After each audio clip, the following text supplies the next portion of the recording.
C'est bien, donc on peut ouvrir la parole de Dieu dans l'Évangile selon Matthieu au chapitre 20 et on lit à partir du verset 29. Matthieu chapitre 20 et le verset 29.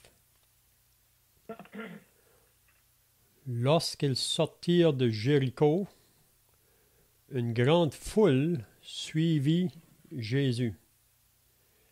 Et voici, deux aveugles assis au bord du chemin entendirent que Jésus passait et crièrent: « Aie pitié de nous, Seigneur, fils de David. » La foule les reprenait pour les faire taire.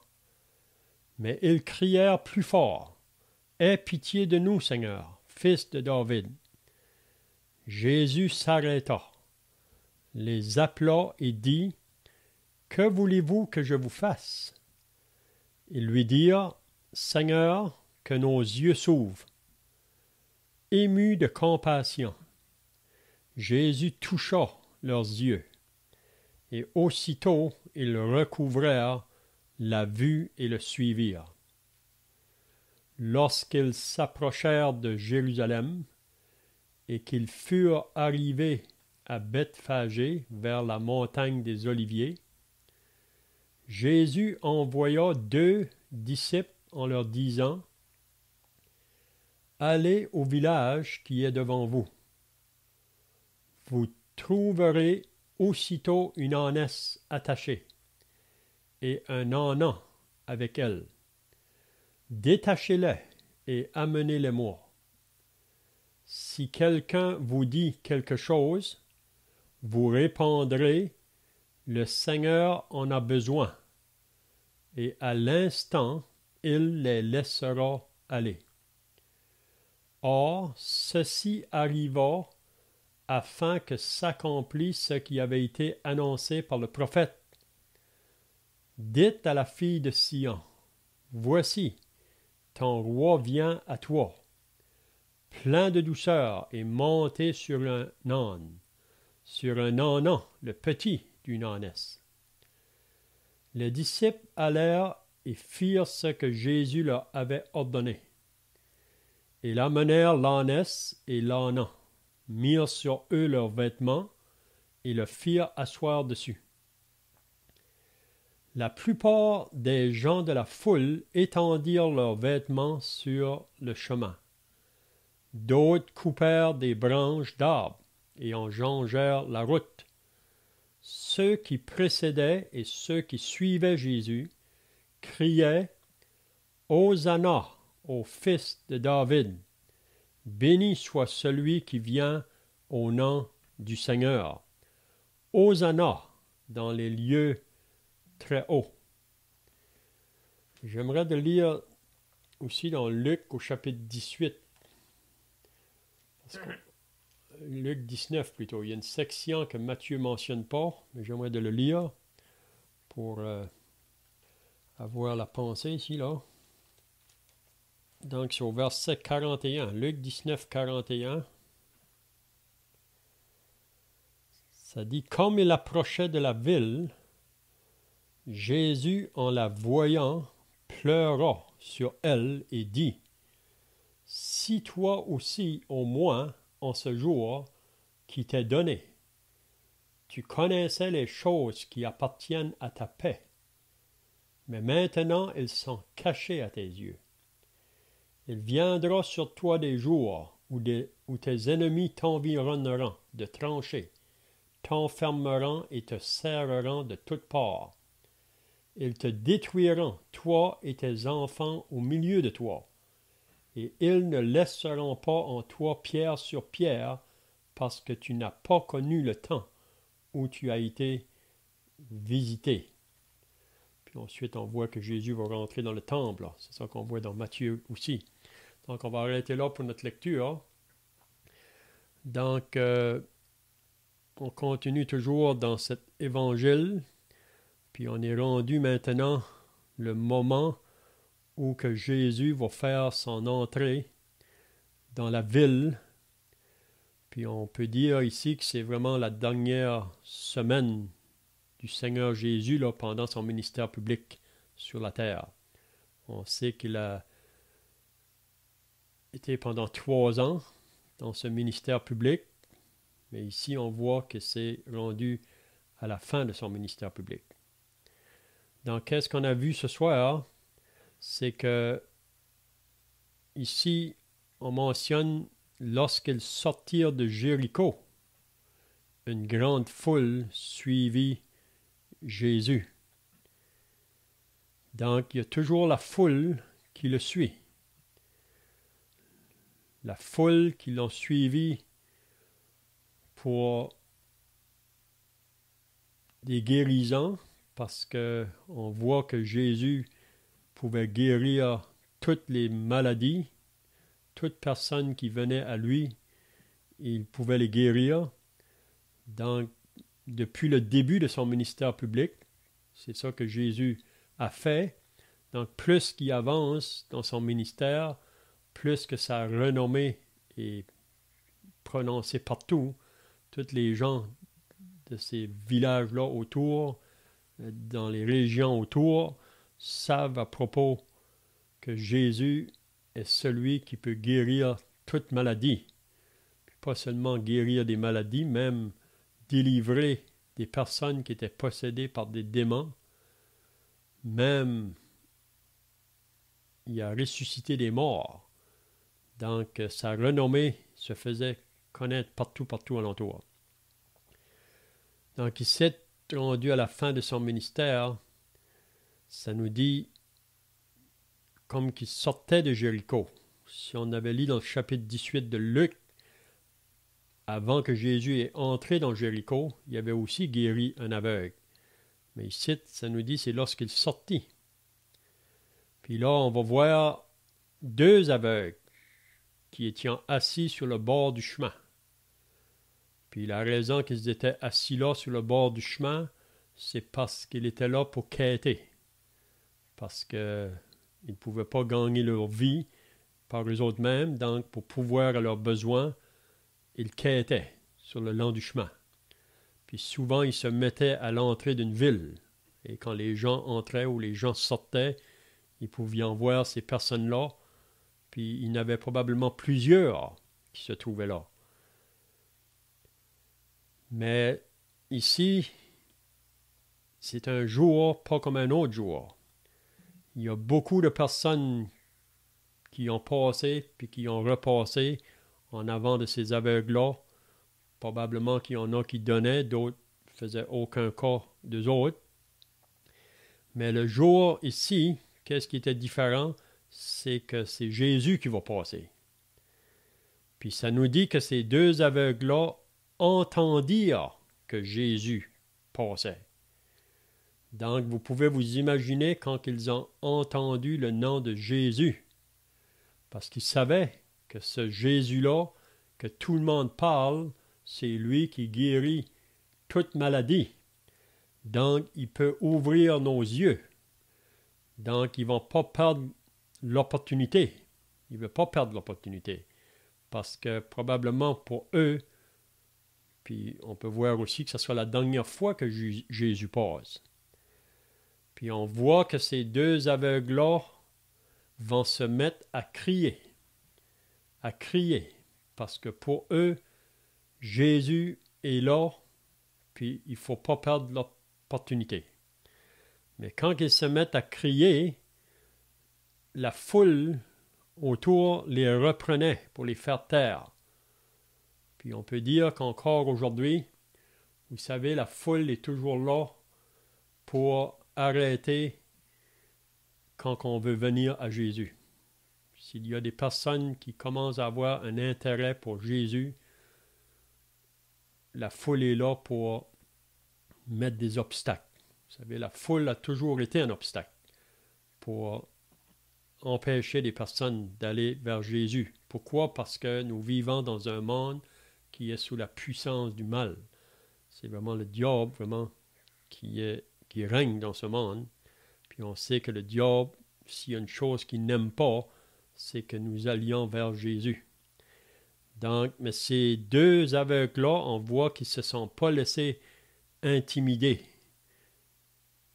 Donc, on peut voir que c'était des hommes courageux face à la foule qui s'oppose à eux, qui veut les faire taire. Puis on sait que pour venir à Jésus, ça prend quelqu'un qui est courageux, qui ne va pas se laisser effrayer par les autres autour. Donc, ces deux aveugles-là se mettent à crier, plus fort même, quand que la foule veut les arrêter. « Aie pitié de nous, Seigneur, fils de David. » Donc, Jésus, qui est appelé le bon berger, qui est à la recherche de ses brebis.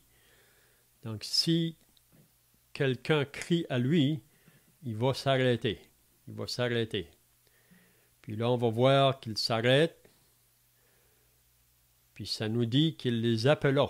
Il a appelé les deux aveugles pour leur dire « Que voulez-vous que je vous fasse? » Vous savez, le Seigneur connaît exactement leurs conditions, même s'ils n'auraient pas parlé. Jésus savait leurs conditions, mais Jésus prend plaisir quand on prend cette place d'humilité, là, puis qu'on lui fait connaître notre besoin. Il veut entendre le cri du pécheur, si on peut dire. Puis là, on voit qu'ils ont dit au Seigneur que nos yeux s'ouvrent, que nos yeux s'ouvrent. Puis ça nous dit que Jésus a été ému de compassion. Ça veut dire qu'il a été touché dans ses entrailles quand il voyait ces deux hommes-là. Puis ça dit que Jésus toucha leurs yeux et aussitôt, c'est pas 5 minutes après, ou 1 heure après, ou 1 semaine après, c'est aussitôt leurs yeux, et aussitôt ils recouvrèrent la vue et le suivirent. Donc ici, probablement, les frères, on pourra faire l'application ici dans l'Évangile pour dire que nous sommes tous des aveugles. Par nature, parce qu'on est né avec cette nature du péché, on est tous aveugles dans le sens spirituel. Puis vraiment, à moins qu'un homme arrive dans sa réalité là, de sa condition, il ne va pas crier à Dieu. Mais le moment qu'il réalise, comme ces aveugles-là, qu'il est aveugle en ce qui concerne les choses spirituelles, il va être prêt à crier au Sauveur.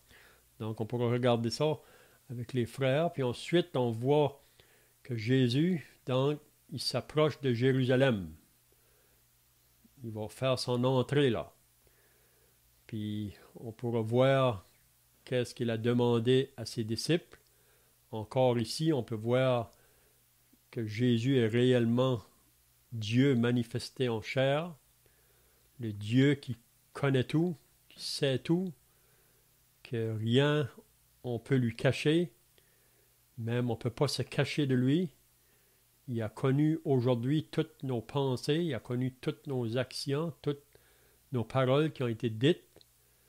Puis ici, on peut voir que Jésus, quand il va commander à ses disciples, à 2 de ses disciples, d'aller dans le village, puis qu'ils allaient trouver une ânesse là,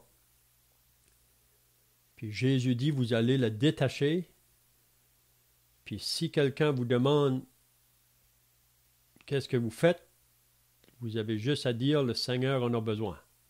Puis ça nous dit qu'à l'instant, il le laissera aller. Donc, qui d'autre que Jésus pouvait décrire un tel événement là, tout en avance pour ses disciples. Donc, c'est là qu'on voit que Jésus, c'est lui qui est l'omnipotent, l'omniprésent, l'omniscient. Il sait tout, connaît tout. Donc, encore là, on pourra voir qu'est-ce que les frères auront à dire ici. C'est vraiment intéressant. Puis, on va voir que Jésus va être placé sur cet âne-là. Puis, on voit la foule qui vont jeter leurs vêtements à terre. Ils vont couper des branches d'arbres pour mettre ça sur le long de la route. Puis, ils vont crier. Hosanna, fils de David, béni soit celui qui vient au nom du Seigneur. Hosanna dans les lieux très hauts.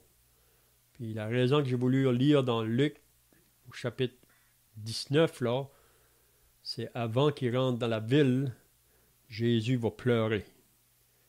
Puis ensuite, quand il va entrer On sait que ce qu'on lit ici au verset 10, là, Jésus va rentrer dans le temple pour chasser les personnes là parce qu'ils ont fait de la maison de prière une maison de trafic, un commerce. Donc Dieu a dû intervenir.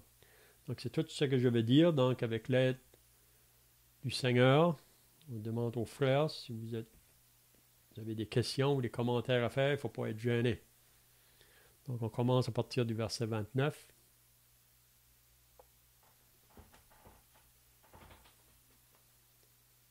Dans Marc chapitre 10, là, il parle d'un aveugle, c'est pareil. Là. Le fils de Bartimée. Il est mentionné ici, l'aveugle est mentionné ici dans Marc au chapitre 10. Il a crié lui aussi au Seigneur, il dit, Fils de David, aie pitié de moi. Mais au verset 48, ça dit, plusieurs le reprenaient pour le faire taire, mais il criait encore plus fort, Fils de David, aie pitié de moi. On peut penser à chacun de nous, avant. On était intéressés avec l'Évangile, intéressés à la parole. On voulait aller aux réunions, mais il y a eu de l'opposition de la part de nos familles, de nos proches. La même chose qu'ici pour cet aveugle.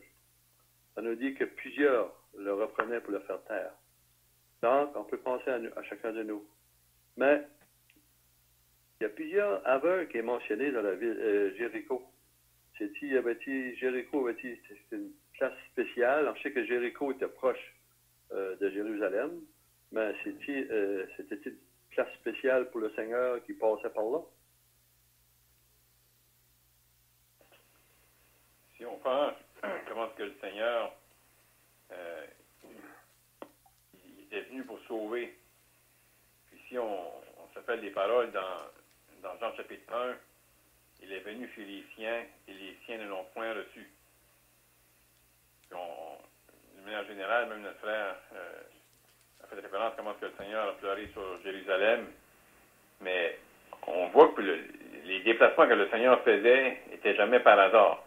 On sait qu'on est pas constamment en action, mais là, il est rentré dans la ville, puis là, il sort de la ville, mais il y a des gens qui sont là. Quelqu'un aurait pu dire qu'ils étaient là peut-être chaque jour, chaque semaine, mais cette journée-là, ils allaient faire une rencontre avec le Seigneur. Donc, on peut voir que le Seigneur a passé par Jéricho en sortant, une ville qui, dans l'Ancien Testament, avait été maudite. Mais là, cette journée-là, il y a eu deux aveugles qui ont été bénis par le Seigneur.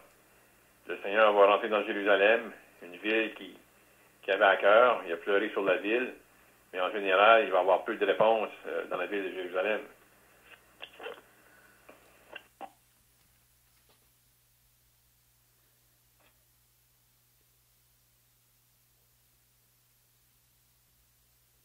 C'est ça, donc Jérusalem, vraiment, c'est censé être la ville de Dieu, ou que Dieu avait même fait construire le temple à Jérusalem. Sa présence devait être là. Mais quand que Jésus va rentrer dans la ville de Jérusalem, il va vraiment trouver des personnes qui sont très loin de Dieu, très loin de Dieu. Et on pourrait dire c'est encore comme aujourd'hui. On sait que Jérusalem aujourd'hui c'est un lieu où il y a beaucoup de gens se rassemblent parce que Jésus a marché autour de cette ville-là. Mais encore aujourd'hui, si Jésus serait pour venir, pourtant c'est une ville qui est très associée à la religion. Vous savez, toutes les grandes religions se trouvent là, à Jérusalem présentement, mais il n'y a pas de place pour Jésus.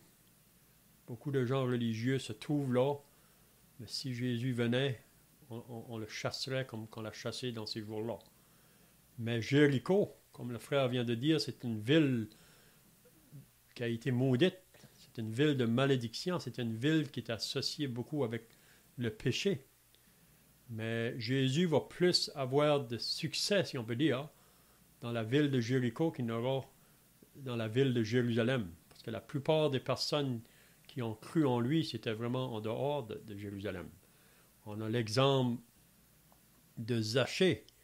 Vous savez, quand que Jésus a entré dans la ville de Jéricho, il y avait un homme là un publicain, c'était un collecteur de taxes. Puis c'était des hommes qui étaient regardés là, comme voleurs parce qu'ils faisaient beaucoup de fraude dans leur travail. Souvent, ils s'enrichissaient comme ça. Donc, il était regardé comme un homme de mauvaise vie. Mais quand que Jésus s'est approché de cette ville, vous vous rappelez que que Zachée, ce jour-là, a eu un désir pour voir qui était cet homme-là. Probablement que Zachée entendait parler de Jésus parce qu'il contactait beaucoup de gens dans son travail. Donc, il s'est approché pour voir Jésus, mais vous vous rappelez que parce qu'il était un homme de petite taille, il ne pouvait pas le voir à cause de la foule. On voit encore la foule là, qui était un obstacle pour Zachée. Mais Zachée était déterminé ce jour-là qu'il voulait voir qui était Jésus. Donc, il ne s'est pas laissé intimider par la foule. Vous vous rappelez qu'il a couru en avant, monté dans un arbre, un homme riche qui monte dans un arbre. Donc, on voit l'humilité même de Zachée. Il voulait tellement voir qui était Jésus. Puis vous vous rappelez qu'est-ce qui s'est passé par la suite. Puis c'est là que Jésus a dit que le Fils de l'homme est venu chercher et sauver ceux qui étaient perdus. Puis il a pu dire qu'aujourd'hui, le salut est entré dans cette maison, donc la maison de ce publicain, qui était reconnu comme un homme de mauvaise vie. Puis aussi, le frère parlait tout à l'heure pourquoi il y a beaucoup d'aveugles autour de Jéricho, mais probablement que c'était un jugement vraiment sur la ville. C'est possible. C'est pas que les personnes étaient aveugles parce que eux, peut-être, ont fait le péché eux autres mêmes, mais à cause du péché qui se faisait, vous savez, le péché a amené toutes sortes de conséquences. Toutes les maladies qui se trouvent dans le monde aujourd'hui, c'est vraiment la conséquence du péché. Mais on voit même dans Jean 9, vous vous rappelez que Jésus, là, a rencontré un homme qui était né aveugle. Né aveugle. Puis vous vous rappelez la question qui avait été demandée. Est-ce que cet homme-là a péché ou ses parents parce qu'il est aveugle? C'est ses disciples qui ont posé la question. Et Jésus a dit non, c'est pas que lui a péché ou ses parents, mais ça va amener de la gloire au Seigneur. Puis Jésus a guéri cet homme-là, l'aveugle ce jour-là. Donc, on peut voir que Jésus est comme le berger qui cherche la brebis perdue. Puis souvent, ceux qui viennent à lui plus vite, puis on peut voir ça encore aujourd'hui. Quand on va avec l'Évangile, ce n'est pas les gens de la religion qui s'intéressent. Même, ils vont nous dire qu'eux, ils n'ont pas besoin de ça. Il faut aller là-bas, là, vers celui qui se drogue ou qui... c'est vraiment vrai que c'est eux, vraiment, qui répondent plus vite à l'Évangile. On pense aussi à ces aveugles-là qui, vraiment du fait qu'ils ne voyaient pas physiquement, sont un peu comme un type de la foi.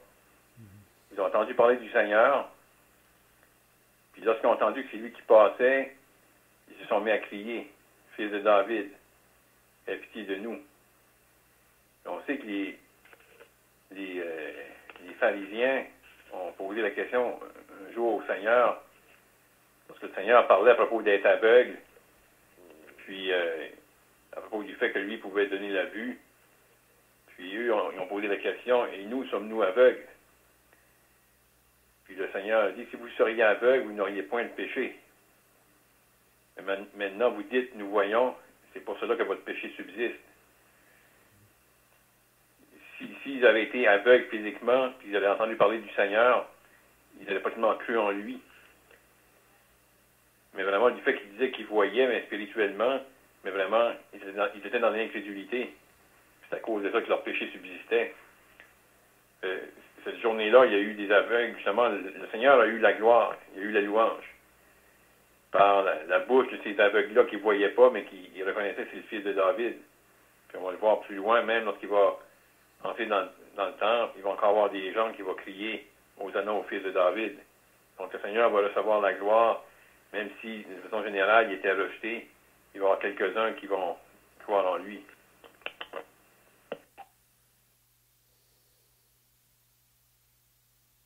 On peut penser pareil que quand que Jésus s'approcha et après il dit, que voulez-vous que je vous fasse? Et répondit le Seigneur, que nos yeux s'ouvrent. Donc, quand il dit, ému de compassion, on voit comment que le Seigneur était compassion. Compassion, ça veut dire, le mot compassion veut dire pitié. Puis, Jésus a eu pitié d'eux. Il voyait qu'il ne pouvait rien faire. Il sentait aveugle, il ne voyait pas. Tu sais, on peut s'imaginer d'autres pareils, être aveugle, puis jusqu'à on voit, on ne sait pas. Des fois, on a bougé de se faire guider par un autre. On voit comment que le Seigneur Jésus est ému de compassion. Comment qu'il a eu pitié d'eux. Jésus toucha leurs yeux et aussitôt découvrit la vue. Il a suivi. Vous pensez que nous aussi, avant d'être sauvés, nous étions aveugles de nos péchés. Le Seigneur Jésus a eu compassion de nous autres. Chaque personne qui a été sauvée, le Seigneur a eu compassion. C'est pas que parce que les aveugles peuvent faire, il n'y avait rien à offrir au Seigneur, à rien. Seulement de faire confiance au Seigneur. La confiance d'après au Seigneur, le Seigneur a eu compassion d'eux. Il les a guéris. Comme nous autres, on est aveugles, il faut avoir confiance au Seigneur. Confiance que le Seigneur Jésus à la croix est mort pour nos péchés. Donc, c'est là que le Seigneur Jésus va prendre pitié de nous autres. Hein? Chaque personne qui est pas sauvée aussi, le Seigneur est prêt à avoir compassion pour chacun d'eux.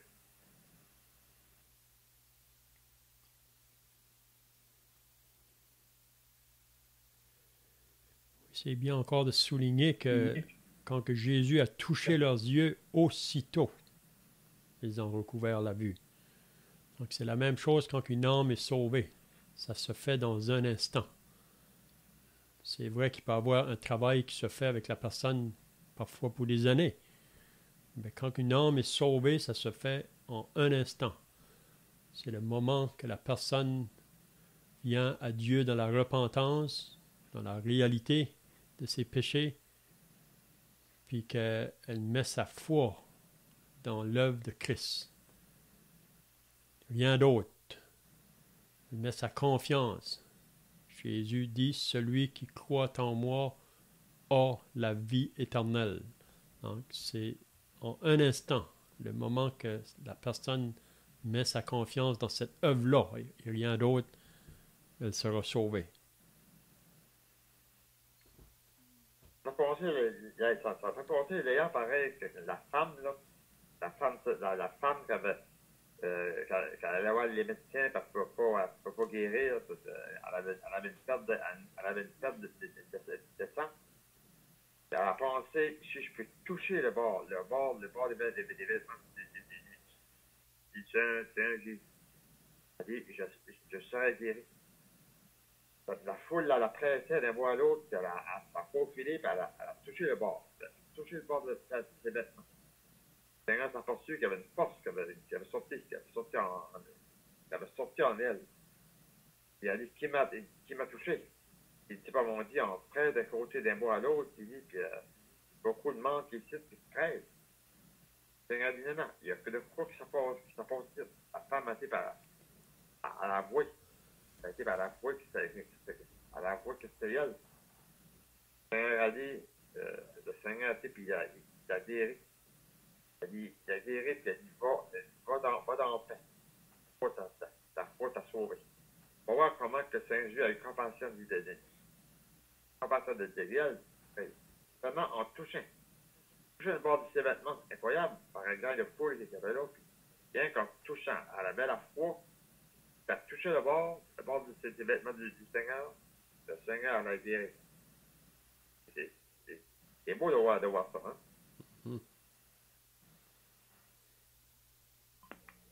On voit aussi deux aveugles, aussi des témoins. Certainement des personnes qui ont vu ça, cette grande foule-là qui suivait. Puis on sait que partout les pharisiens, les sadducéens, ils suivaient le Seigneur pour essayer d'accuser. De voir comment le Seigneur guérit. Il y a deux sortes de manières que le Seigneur guérissait. Souvent, c'était au toucher. Puis aussi, comme qui a été mentionné, par la foi. On pense au centenier qui avait un serviteur malade, paralysé. Puis le Seigneur, il a dit que son serviteur serait guéri, puis il a été guéri. Et il n'a pas vu le serviteur. Puis on pense aussi à la femme cananéenne qui avait un enfant, une fille qui était tourmentée par les démons cruellement. Puis le Seigneur il a dit qu'il soit fait selon ta foi, à l'heure même, elle a été guérie. Ça nous parle comme nous autres des païens. On ne l'a pas vu. On ne l'a pas vu, Seigneur, mais comme ces personnes-là qui ont été guéries, qui n'ont jamais, ils n'ont pas vu, Seigneur, ils ont été guéris. Mais ici, on pense à ces deux hommes-là aussi quand il dit « Aie pitié de nous, Seigneur, fils de David ». Comment ces hommes-là pouvaient dire « fils de David ». Certainement, ces hommes-là avaient reconnu qui était le Messie, parce qu'ils savaient que le Messie allait venir de la lignée de David. Ça a dû parler à la foule qui était là, d'entendre ces personnes-là, de crier comme ça après le Seigneur. Mm-hmm.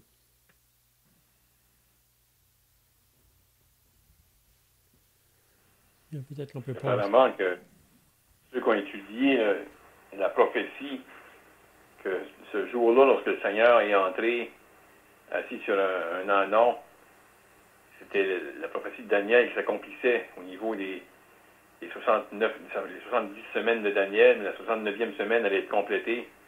Le Messie entrait dans Jérusalem, comme le roi, le fils de David, assis sur un anon. Puis, on sait qu'en général, il n'allait pas être reçu, mais cette journée-là, il y a des gens qui allaient crier aux anons au fils de David.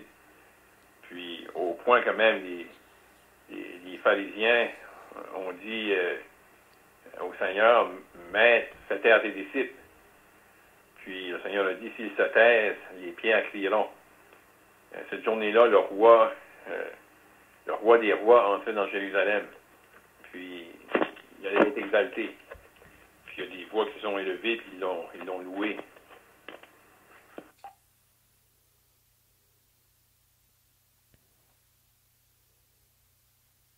Donc, la question qu'on pourrait demander, pourquoi entrer sur un anon?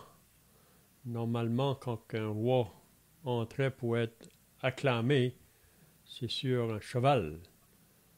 Mais Jésus, ici, lui, il va entrer sur un anon. Puis ça avait été prophétisé par le prophète Zacharie. Même Ésaïe a parlé de ça. Et qu'il viendrait assis sur un anon. Mais pourquoi un anon et non pas un cheval?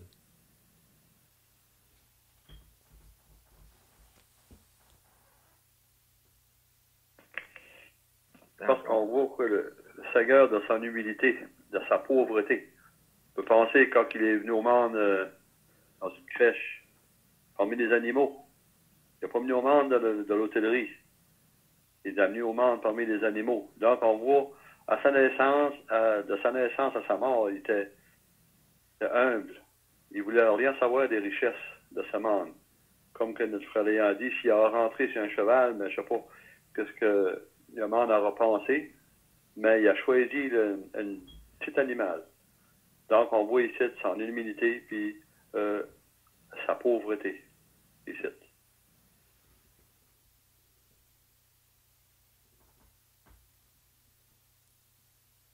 Parce qu'aussi qu'on voit les grands de ce monde se promener en grosses limousines, puis des choses, des vitrées, puis ça vient pas du Seigneur, ces choses-là.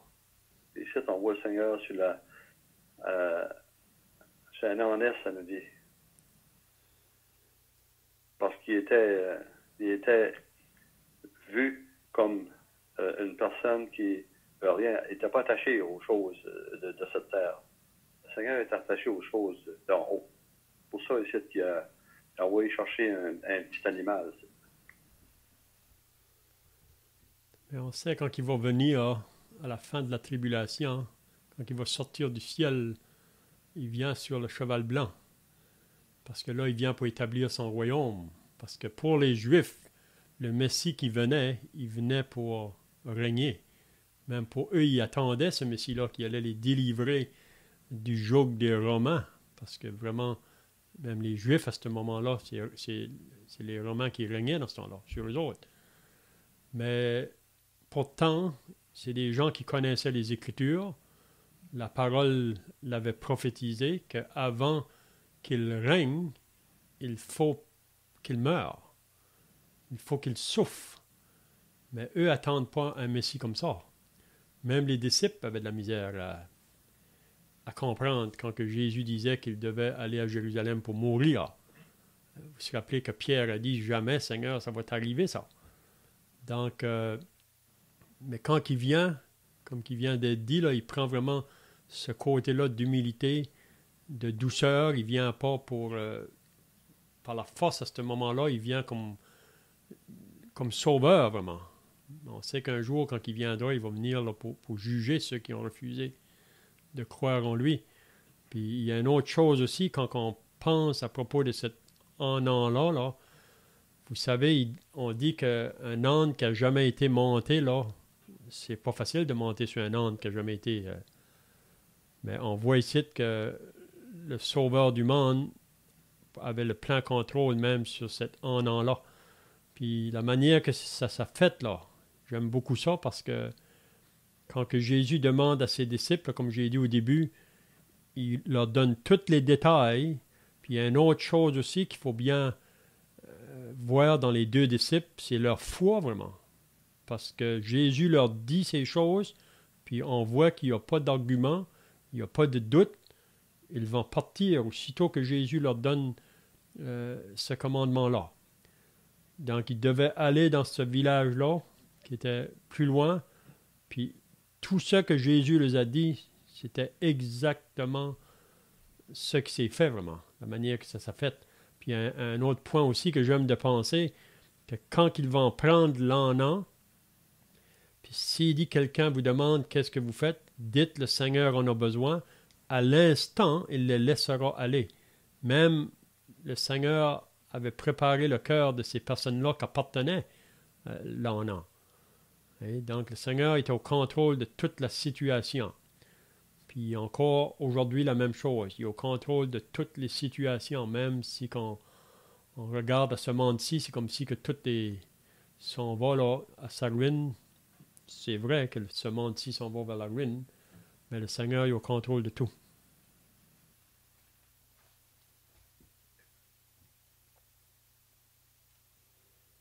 Il ne faut pas non plus oublier que cette foule-là, qui ont crié là, « Béni soit celui qui vient au nom du Seigneur », beaucoup de cette foule-là, pas longtemps après, là, dans une semaine après, ils vont crier « Crucifie-le ». Vous savez, c'est juste une minorité vraiment qui va prendre position pour le Seigneur. Donc, c'est possible qu'on peut un jour crier « Alléluia » ou « Seigneur », puis une semaine après, dire « Crucifie-le ». Donc, à moins qu'on soit réel, qu'on cherche réellement de tout notre cœur, on ne peut pas arriver vraiment à suivre le Seigneur parce qu'il y aura l'obstacle, les embûches. Même cette foule-là a été vraiment gagnée par les chefs religieux, ceux qui étaient opposés à Jésus. En premier, on dirait qu'ils prennent position, mais ces chefs-là vont avoir le dessus sur les autres.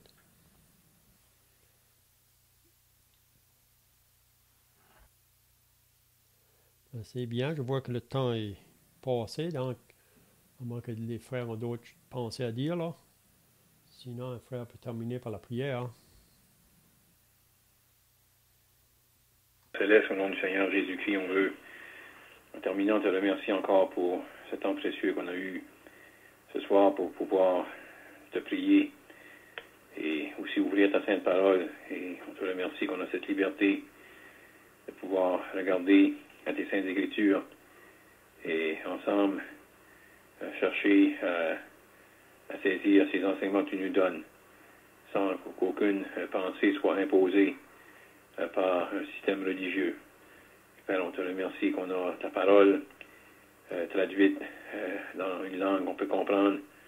Et on te remercie qu'on a même, chacun de nous, au moins une copie de tes saintes écritures dans nos foyers. On pense qu'il y a des gens dans le monde, et même de tes enfants, qui ont plus de difficultés à avoir même une portion de tes écritures à cause des persécutions et des difficultés. Et on te remercie donc pour cela. Et on veut te prier que ta bonne main puisse être sur nous pour le reste de la soirée, que tu puisses faire en sorte qu'on puisse garder en nos pensées les choses qu'on a considérées ce soir. On te prie au nom du Seigneur Jésus-Christ. Amen. Amen.